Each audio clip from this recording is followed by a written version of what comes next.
Greetings, fellow traders.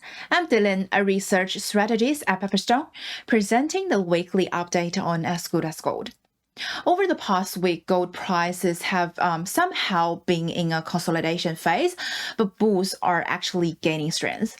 Cooling US PCE GDP as well as PMI data, Powell's relatively dovish remarks at the Sintra Forum, geopolitical safe haven demand, and strong physical demand from central banks have all provided solid support for gold. The market is now eagerly anticipating Friday's U.S. non-farm payrolls report. If the labor market shows any signs of weakness, it could greatly boost gold's upward momentum. So looking at the recent performance of gold against U.S. dollar on the daily chart, bulls are absolutely taking dominance right now.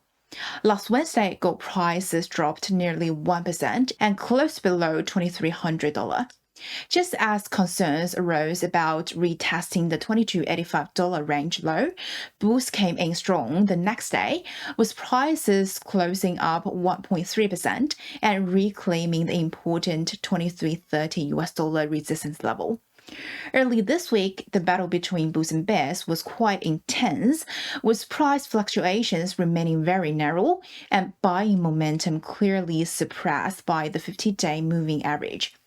However, gold prices surged $27 yesterday, now actively challenging $23.60. On the upside, the $2,400 US dollar mark remains the key level to breach before further upward movement can occur. Well, if the bears take control, the $23.30 and the $22.85 might attract some bottom fishing bias. So with gold bulls clearly in charge, I think there are three main reasons behind.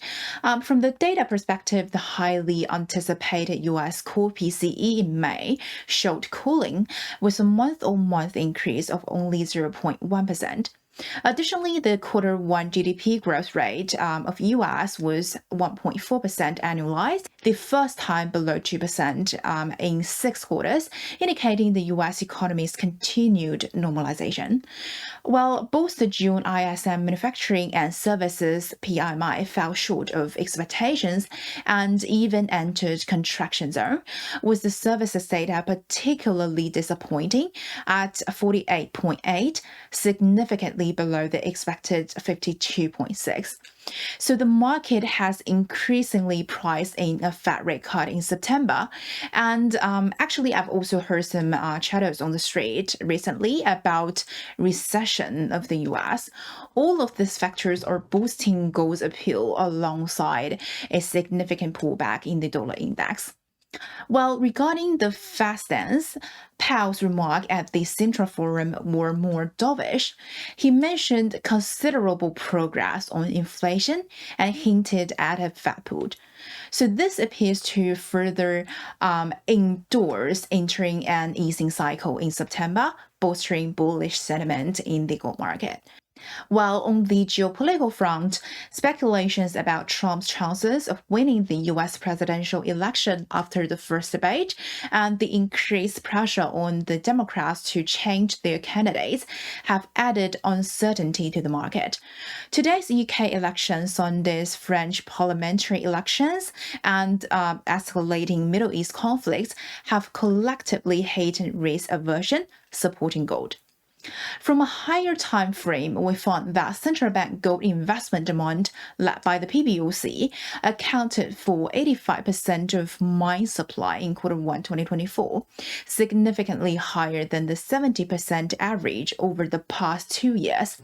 So I believe the expectations of U.S. interest rate normalization, the trend of de-dollarization, and probably China's need to boost housing market and their consumer confidence have the potential to continue supporting central bank gold purchases in the second half of this year, boosting gold's performance.